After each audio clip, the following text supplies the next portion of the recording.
होगी जो सपा परिवर्तन नहीं आता यूपी में निकाल रहे हैं। इस समय मेरी मौजूदगी गाजियाबाद में तमाम लोग मौजूद हैं जिन्होंने देश वार्ता करके इस यात्रा का उद्देश्य बताया है। नाम क्या है आपका? जी, अशोक सम्राट जिलाध्यक्ष आजाद समाज और पार्टी। कर रहे हैं देखिए, सत्ता प्रवर्तन यात्रा में हमने जो प्रोपेगेंडा सरकार का बनाया 30 इसमें मैनिफेस्टो में हमारे लिखे हुए हैं। सबसे पहला है पूरे देश में चाहे किसी भी समाज का किसी भी धर्म का कोई बच्चा है, पहली क्लास से 12वीं क्लास तक शिक्षा मुक्त की जाएगी। महिलाओं की सुरक्षा के लिए अलग से तैयारियाँ की जाएगी और पेंशन जो SC ST OBC का जो वो कोटा है बैकलॉग का वो भरा है। अगर फिर बुलडोजर की बात तो बुलडोजर की बात भी लिखी हुई है इसमें, माफिया तंत्र की बात भी लिखी हुई है इसमें। देखिए, उत्तर प्रदेश में जो भाजपा की सरकार है वो आए दिन कहीं बुलडोजर की कार्रवाई कर रही है तो कहीं एनकाउंटर की कर रही है। निर्दोषों को सीधे हत्या की जा रही है। कानून का काम जो है वो अदालत से नहीं सीधा पुलिस वालों की गोली से हो रहा है। तो ऐसी जो सरकार को हम उखाड़ फेंकेंगे 2027 में उसके लिए हमने सत्ता परिवर्तन यात्रा शुरू की। जब सत्ता परिवर्तन की बात कर रहे हैं तो आपको क्या लगता है कि आजाद समाज पार्टी के लिए सबसे बड़ी चुनौती कौन है यूपी में? देखिए, हमारे सामने कोई चुनौती नहीं है। अगर भाजपा किसी से उत्तर प्रदेश में क्या पूरे भारत में अगर डर रही है वो भाई चंद्रशेखर आजाद है, आजाद समाज पार्टी है। बीजेपी चुनौती नहीं है आपके लिए? नहीं, बीजेपी चुनौती है। बीजेपी को तो हम उखाड़ पाएंगे 2027 में। हमारे साथ में पूरे देश का, आप उत्तर प्रदेश भी छोड़िए, पूरे भारत की बात बता रहा हूँ मैं आपको। SC ST OBC और माइनॉरिटी सब लोग हमारे साथ हैं और हम उत्तर प्रदेश में सबसे पहले सरकार 2027 में बनाएंगे। मैं बहुजन मीडिया के लोगों से कहना चाहता हूँ, आप सिर्फ 9 महीने देते हैं हम 9 महीने में उत्तर प्रदेश में नई सरकार का जन्म कर देंगे। भाई चंद्रशेखर आजाद जी द्वारा आजाद समाज पार्टी की सरकार होगी। अकेले किसी के साथ? नहीं, अकेले सरकार बनाएंगे हम लोग।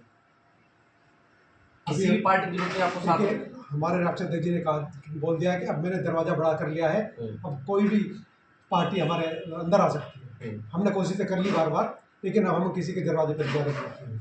बहुजन समाज पार्टी उसकी हम बात नहीं करेंगे बहुजन समाज पार्टी की, क्योंकि वो अपना अस्तित्व खो चुकी है, अपने मुद्दों से वो भटक चुकी हैं, हम उनकी बात नहीं करना चाहते।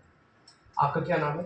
मेरा नाम डॉक्टर नीरज चौधरी, जिला प्रभारी आजाद समाज पार्टी का। तो डॉक्टर साहब, मुझे आप एक बात बताइए, 27 की तैयारी चल रही है, जी, पहली सत्ता परिवर्तन यात्रा, आपको लगता है इसका देखे देखी वो भी विपक्षी पार्टी कुछ करने वाली है? सत्ता परिवर्तन यात्रा में आपको बता दूं, सत्ता बदलने के लिए सत्ता परिवर्तन यात्रा निकाली है और जो हमारे राष्ट्रीय अध्यक्ष ने 33 बातें इसमें कंप्लेंट पर दी है और 33 बातों पर खरा आजाद समाज पार्टी उतरेगी। सत्ताधारी 4 तारीख से बिजनौर से स्टार्ट है यात्रा। उसके बाद आप देखना आजाद समाज पार्टी ने जन्म लिया जब साल चले सत्ताधारी पार्टी के अंदर। आपके चैनल के माध्यम से बता दूं कि सत्ताधारी पार्टी सिर्फ डरती है तो बीमारी में गई योगदान से, और किससे डर रही है बताओ, आप मुझे बता दो। अच्छा, मुझे आप एक बात बताइए, आप गाजियाबाद के खुद निवासी हैं। गाजियाबाद का सबसे बड़ा मुद्दा था सूर्य हत्याकांड जो भी हुआ, असद का एनकाउंटर हुआ। तमाम लोग ये कह रहे थे जो गलत है वो गलत है, जो सही है वो सही है। आजाद समाज पार्टी के लोग सूर्य के घर श्रद्धांजलि अर्पित करने क्यों नहीं गए? उनके घर पे गए कुछ कार्यकर्ता है वो भी वहाँ पे गए हैं। मेरी लगातार रात को 1:30 बजे तक बात हुई थी वहाँ पे, एक जिला उपाध्यक्ष है उनसे बात हुई है, और जो ये तुम्हारे नोएडा के जिला अध्यक्ष पहले रह चुके हैं आकाश आनंदी, उनसे बात हुई है, वो भी वहाँ पहुँचे हैं। ऐसा कुछ नहीं है कि वहाँ पे कोई पार्टी का पदाधिकारी या कार्यकर्ता नहीं गया। लेकिन तमाम लोग ये सवाल खड़ा करेंगे वोट बैंक की राजनीति है, इसलिए जो विपक्षी पार्टी है वो इस मुद्दे से दूर है। नहीं, ऐसा कुछ नहीं है। अब तुम्हें बता दो, लोनी की घटना है, 4 दिन से बॉडी नहीं मिली है। बताओ मुझे, सत्ताधारी होने के बाद पार्टी और पुलिस प्रशासन की इतनी डील है कि 4 दिन से बॉडी नहीं मिली है। बताओ मुझे, ये क्या हो रहा है? जनता के साथ खिलवाड़ हो रहा है, उनकी जान के साथ खिलवाड़ हो रहा है। क्या आप एनकाउंटर के समर्थन में है? जो गलत है उसके गलत के समर्थन में, जो गलत नहीं है उसके समर्थन में नहीं है। ठीक है, यात्रा का उद्देश्य क्या है? इससे सत्ता परिवर्तन यात्रा का न्याय, समानता, स्वाभिमान से जीने का सभी को अधिकार मिले। और जो तानाशाही सरकार है, जैसे कि आप अभी आप पूर्व में पूछ रहे थे कि बुलडोजर और एनकाउंटर में समर्थन, अगर एनकाउंटर और बुलडोजर से इंसाफ मिलता होता तो एक कोर्ट अदालतें क्या कर रही हो, जज क्या कर रहे हो? तो इन लोगों को तो बंद कर देना चाहिए हमेशा के लिए कि जब एनकाउंटर से ही करना है काम। क्योंकि और दूसरी चीज़, अगर हम लोग पक्ष देखते हैं कि मुस्लिम है तो बुलडोजर की कार्रवाई, एनकाउंटर की कार्रवाई। आपने थोड़ा की घटना बता दी, उसके साथ एक और घटना हुई साथ के साथ, वहाँ तो कोई बीजेपी का नेता, कोई समाजवादी का नेता या कोई भी दल नहीं दिख रहा। क्यों? वो किसी का लाल नहीं था, वो किसी का बच्चा नहीं था, क्या वो हिंदू नहीं है?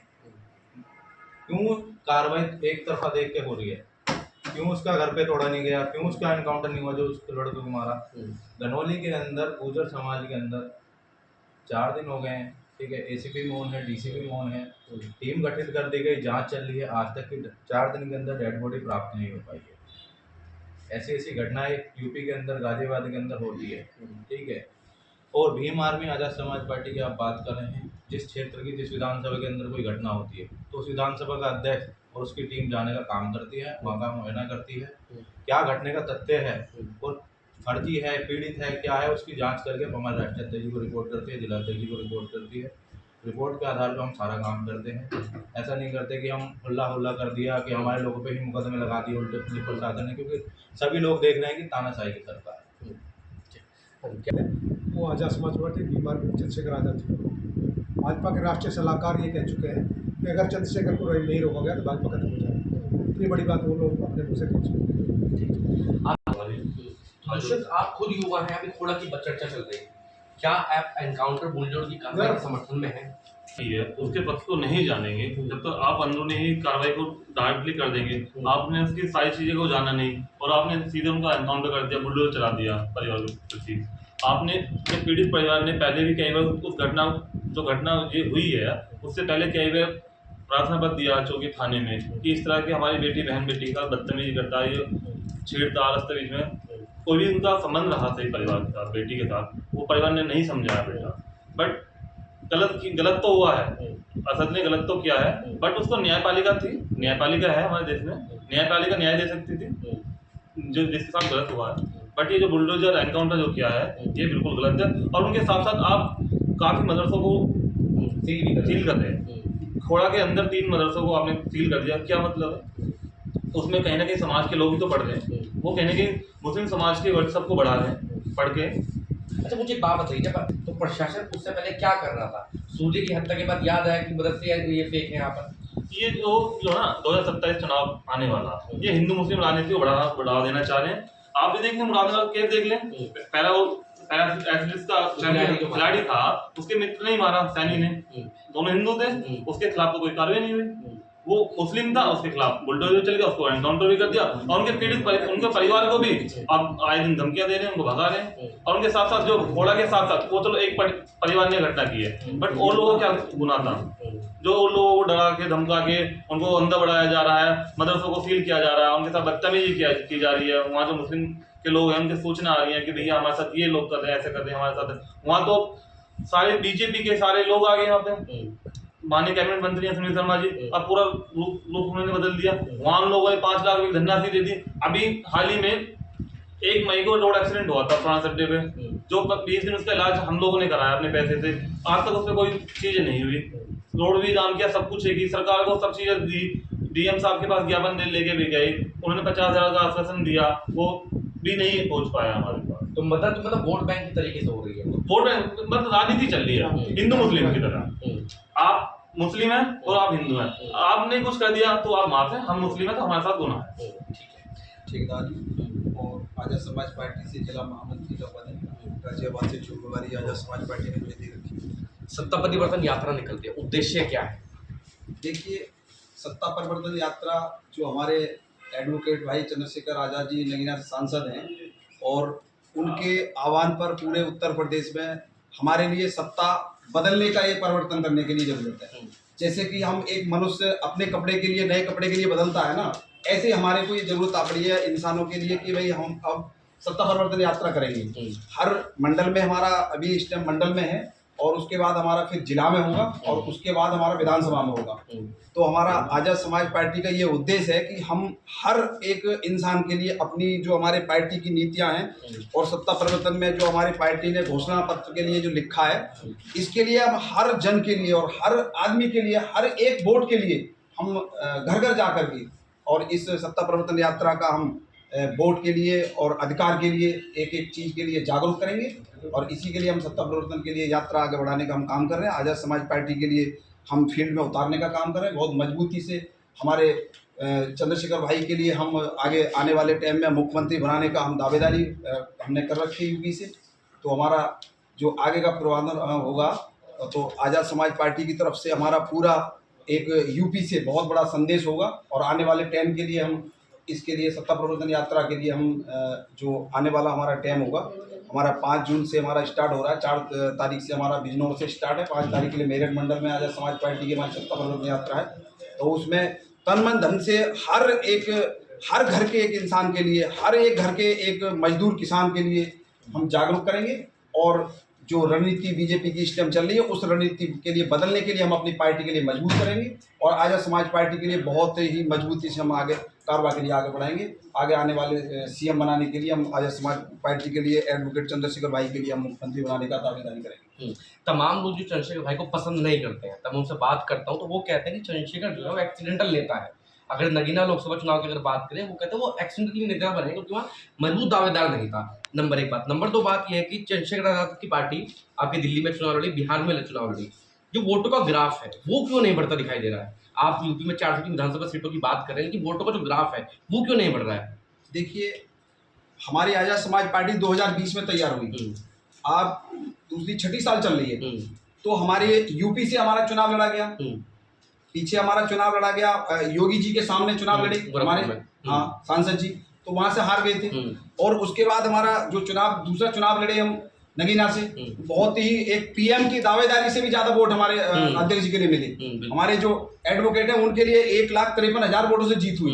तो 2 सीटों पे चुनाव लड़े और अब उसके बाद में 403 विधानसभाओं पे चुनाव लड़ेंगे और पूरी मजबूती के साथ में हम चुनाव लड़ेंगे। एक एक वोट के लिए, एक एक हर घर के लिए हम तैयार करेंगे, क्योंकि सत्ता परिवर्तन की यात्रा का क्या मतलब है? यही सत्ता परिवर्तन हमारा होगा कि अब बीजेपी से लोग बहुत ज्यादा, हमारे लोग बहुत ही ज्यादा निराश हो चुके हैं। हर घर के लिए इतना निराश होना कि एक तानाशाही सरकार चल रही है, इस तानाशाही सरकार के लिए हम 2027 में उठा करके गिराएंगे और नीचे फेंकेंगे। इसके लिए कोई रोकने वाला नहीं है। आजाद समाज पार्टी का इतना मजबूत हम काम करेंगे कि कोई आप देखते रह जाएंगे कि भाई लोग तो कहने के लिए तो कुछ भी कहते हैं। अभी सरकार हमारी और बनी है, एक दूसरे राज्य में सरकार बनी है, आपको पता होगा, तो उनके लिए भी कहते थे भाई कुछ नहीं करेगा, लेकिन उन्होंने 2 साल में पार्टी खड़ी करी और 2 साल में अपना सीएम बन करके वहां पे तैयार कर दिया। और ऐसे ही हम पूरे भारत में काम करेंगे इसी तर्ज पे। जो हमारी तो यूपी से जो सत्ता परिवर्तन यात्रा है, लेकिन आने वाला टाइम ऐसा होगा कि हम पूरे भारत में सत्ता परिवर्तन यात्रा करेंगे। आने वाला टाइम जो होगा, सोशल मीडिया पे खबरें चल रही हैं कि चंद्रशेखर आजाद हसनापुर से दावेदारी ठोकेंगे। हसनापुर के बारे में ये कहा जाता है कि जो हसनापुर से विधायक बनता है उसकी सरकार बनती है। देखिए, हस्तिनापुर का क्षेत्र है वो एक बहुत ही, मेरठ और हस्तिनापुर जो एक धरती रही है हमारी, वहां पे युद्ध लड़े गए हैं, पूरे कौरव और पांडवों के युद्ध लड़े हैं, वहां से युद्धों की जीत भी हुई है। तो वहां से जो दावेदारी होती है, जो भी वहां से सांसद या विधायक बन के गए हैं, उन्होंने दावेदारी पूरे राज्य पर करी है, लखनऊ पर राजधानी के राज्य पर करी है और बाकी दिल्ली पर भी राजधानी पे राज किया है। तो उसके लिए तो वो आने वाली रणनीति क्या तैयार करती है पार्टी, वो तो आने वाला टाइम ही बताएगा। उसके लिए तो मैं अभी कुछ नहीं कहूँगा, लेकिन हो सकता है कि क्या करें वो हमारा, हम तो बहुत छोटे पदाधिकारी हैं, गाजियाबाद जिला से काम कर रहे हैं, जो पार्टी का आदेश होगा उसको पालन। आप मानते चंद्रशेखर आजाद को विधानसभा चुनाव लड़ना चाहिए कहीं ना कहीं से? देखिए, विधानसभा चुनाव लड़ेंगे और विधानसभा चुनाव लड़ेंगे जब भी तो मुख्यमंत्री बनेंगे। हो सकता है 2 जगह से भी लड़े हो, ऐसा भी हो सकता है, तो उसमें कोई नहीं है। वो तो ये तो पार्टी का आदेश होगा, वो क्या रणनीति तैयार करती है पार्टी। ठीक है। सत्ता परिवर्तन यात्रा महिला है, महिलाओं के बारे में उसमें क्या क्या लिखा है? महिलाओं वर्ग में जो महिलाओं के अधिकार हैं उनके बारे में भाई ने लिखा हुआ है, तो उनको पूरा करेंगे। पूरा वो करते आए हैं, क्योंकि जितने इस सरकार में, सत्ताधारी सरकार में जितने महिलाओं पर अत्याचार हो रहे हैं उनके लिए बोलने वाला कोई और नहीं है। आप लोग जानते होंगे, क्योंकि भाई हमारे आवाज़ उठाते हैं।